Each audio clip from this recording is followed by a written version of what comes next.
ये है भव्य एंड संपन्न मालव राज्य जहाँ इनकी गुणमंजरी और विश्व सुंदरी पुत्री विद्योत्मा का स्वयंवर होने वाला है।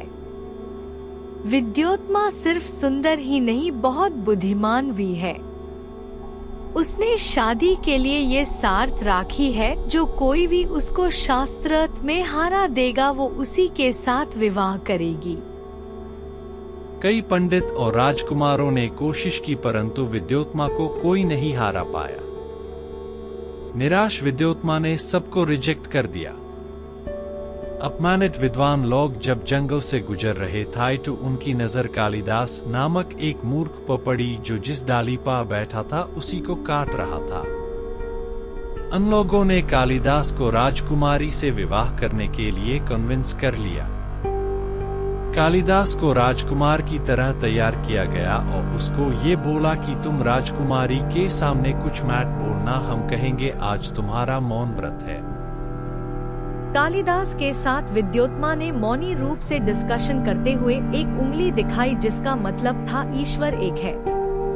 कालिदास को लगा ये लड़की कह रही है तुम्हारा एक आंख फोड़ दूंगी। मूर्खा कालिदास ने तब दो उंगली दिखाई, जिसका मतलब था तेरी तो दोनों फोड़ दूंगा। विद्वानों ने इसकी व्याख्या करते हुए कहा कि कालिदास जी कहना चाहते हैं कि भगवान तो एक है, परंतु बिना आत्मा के संतुष्ट हुए परमात्मा की आशा करना ठीक नहीं है।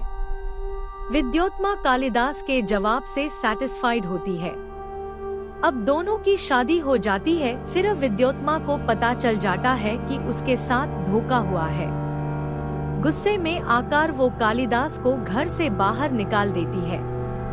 पत्नी से अपमानित होकर कालिदास बहुत दुखी होता है और माँ काली से ये प्रार्थना करता है, या तू मुझे ज्ञानी बना दो या मेरा प्राण हर लो।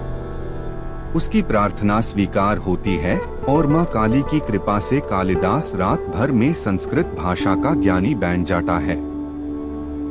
अब उसके कंठ से ज्ञान की कविता छंदों के रूप में निकल रही थी। उसने कई रचनाएं फटाफट कर डाली।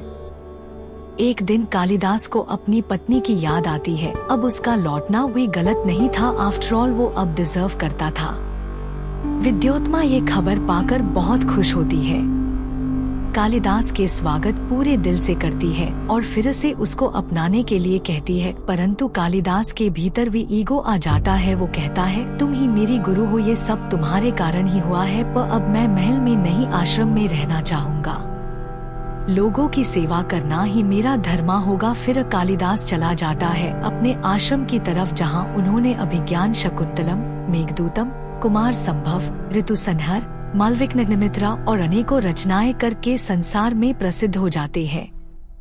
परंतु पूरी कहानी में अगर किसी का सबसे ज्यादा नुकसान हुआ तो वो राजकुमारी विद्योत्मा का हुआ।